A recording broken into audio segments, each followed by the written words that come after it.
Hello ladies, this is Karen Mahoney. I am here to give you some tips and tricks on using the Creative Memory recipe templates. They have had many over the years, but they usually retire. So at the moment there's only two available, the Slices of Life and the Apple template. I'm not going to show you these yet, but I will post some examples of ones that I have made with Slices of Life. I will show you an Apple one I have done. So obviously you're going to pick the templates you want to use. The tools that I like to have, I like to make sure I have a nice pair of scissors that you can cut intricate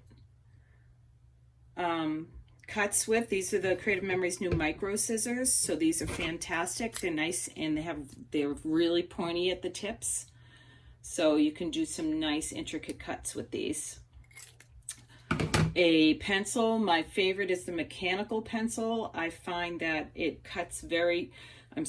it draws very sharply, so it brings it, when you do trace, it traces really close to the template.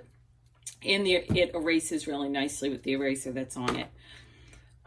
A wax pencil. Creative Memories has a pencil that you can use for using on photos, not paper. I like my multi-purpose tool for lifting things up and moving them as I want, and I'll show you as I do it. A regular tape runner, a repositionable tape runner, a personal trimmer, my 12-inch trimmer, and if I find that I'm using a template with circles, I usually will have my custom cutting system, my circle templates or ovals, depending on what I'm doing.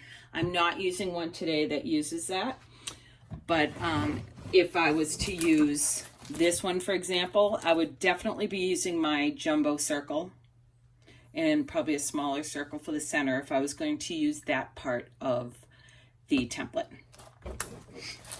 I am going to be using an older one that's not available, so I apologize. I'm using the framework one. This was once a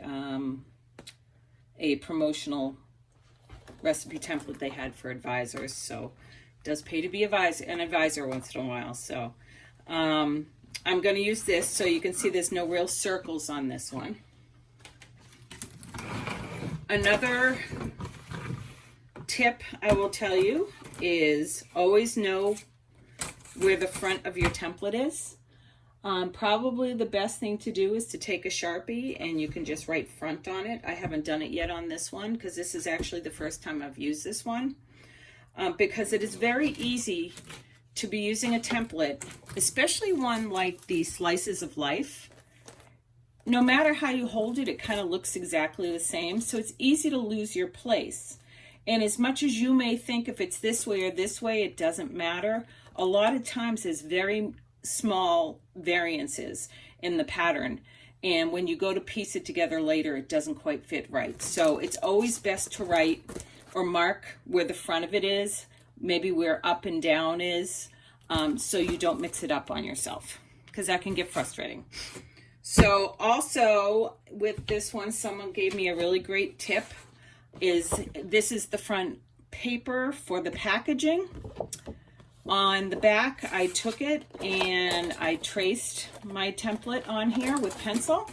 So if I wanted to use this later to line up pictures and decide what I wanted to do, it can make it a little easier if you do that. I haven't tried this yet, this method, but we'll see. It may work better for someone else than it does for me, so we'll see. The other thing I always like to use, I know Creative Memories sells these little plastic clips where you can take your base paper or whatever you're tracing. Just say you were going to be cutting this paper. You can I don't have them with me, but you just clip it onto the paper.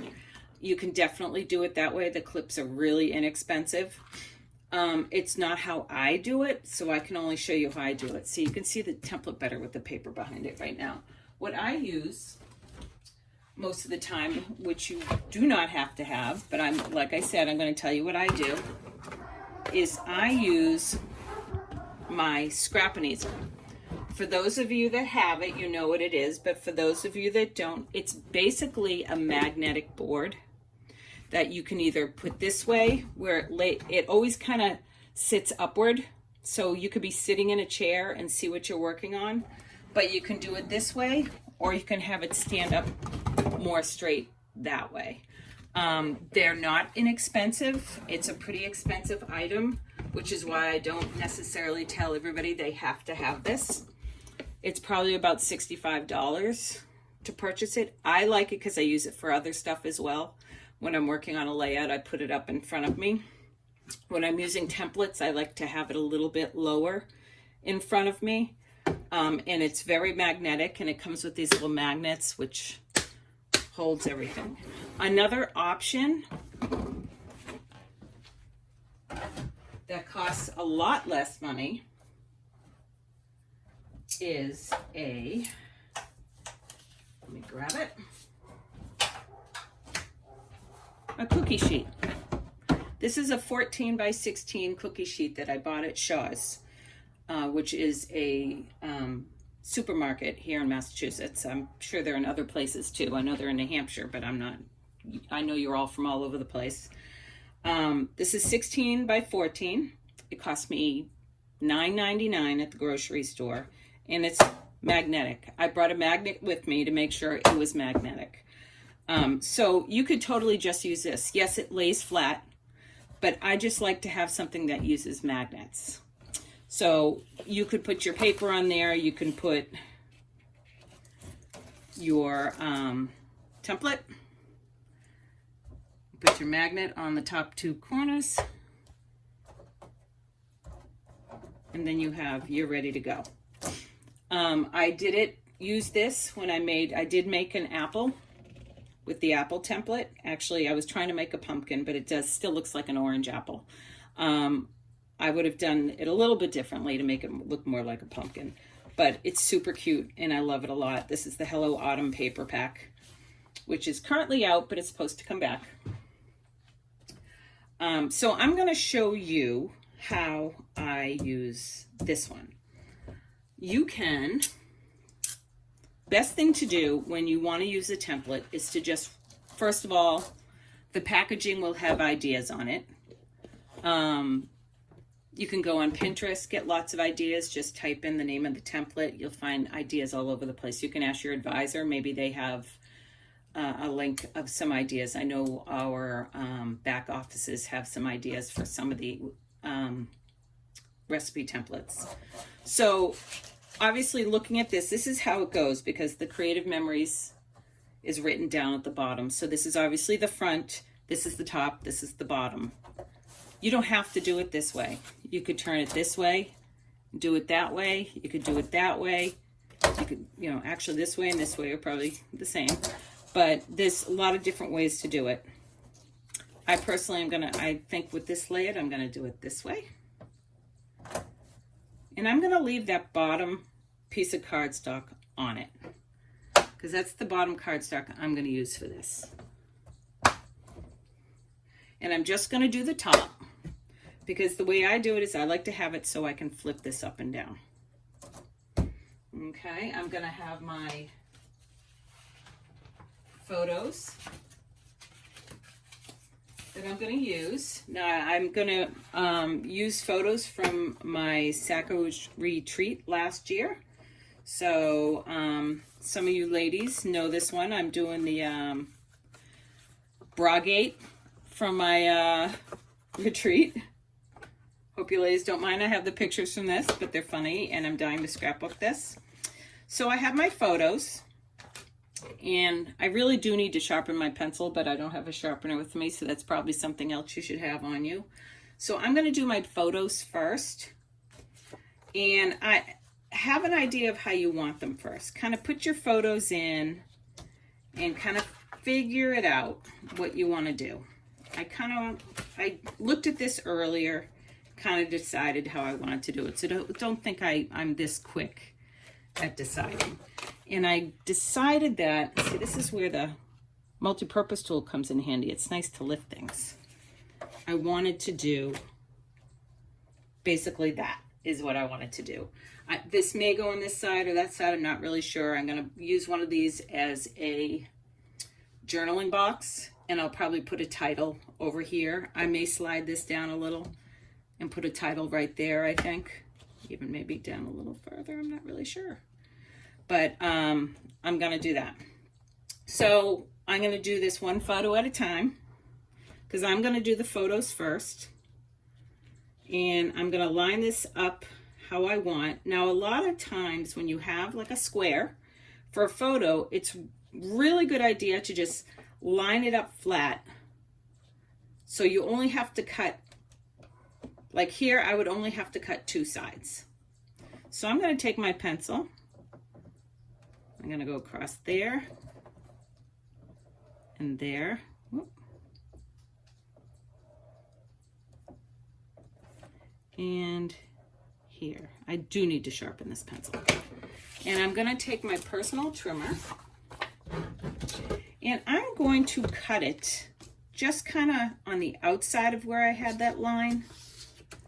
So just in case, because I know my pencil needed to be sharpened, so I really want to make sure I didn't cut it. I'm not cutting it too small in there.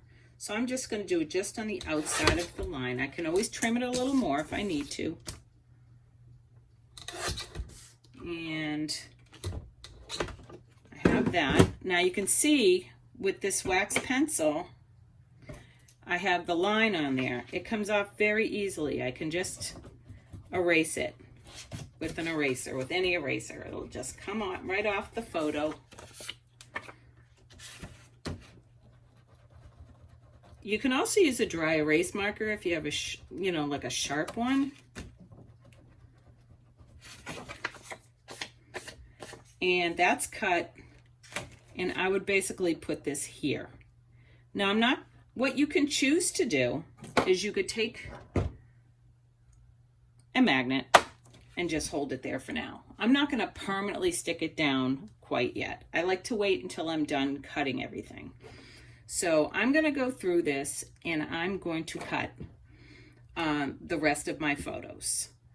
So just so you know, if this is going here, I'm really just making a box there. I could choose to cut this photo up, but then I'm cutting off faces, so I'm just going to make it one big photo thing. So I will do this, and then I'll be back to you when I'm ready to do paper, designer paper.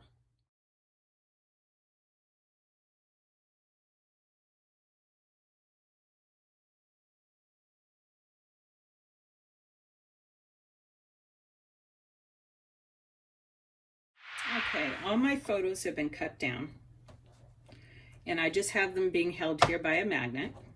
So you can see if I lift up my template, there they are. I'm going to use Winterberry because this was our theme for the crop. So these are gorgeous papers that have just been put in Last Chance. So I'm not sure which ones exactly I'm using yet, but I'm going to take these off.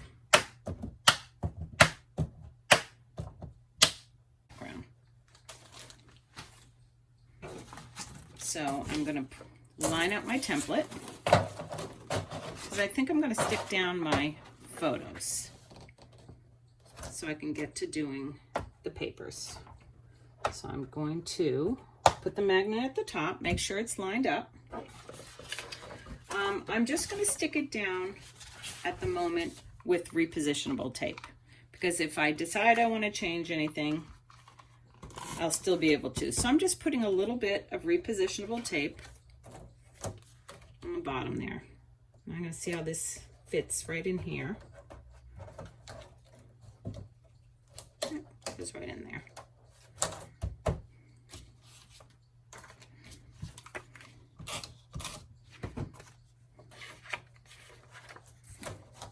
Okay. Just fit this right in.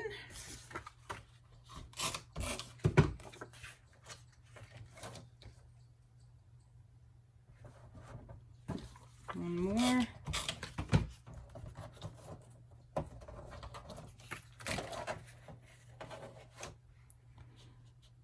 Carefully, I'm not pressing down until it's where I want it.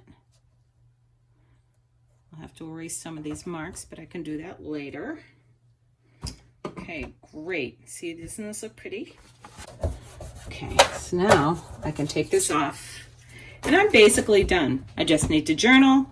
I'm going to put a title. I can put some embellishments if I choose to. But this, look how, I mean, it was pretty quick to do. I don't think they should be as scary as people think they are. So I'm just going to show you a couple quick examples of some things that I've made. This was a retired, this was the center stage, I want to say. I made these for my grandkids for their school pictures. They're little now, so I haven't put them in yet.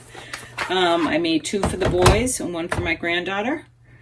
I have also made this one here with my dogs. That was with the Simple Symmetry.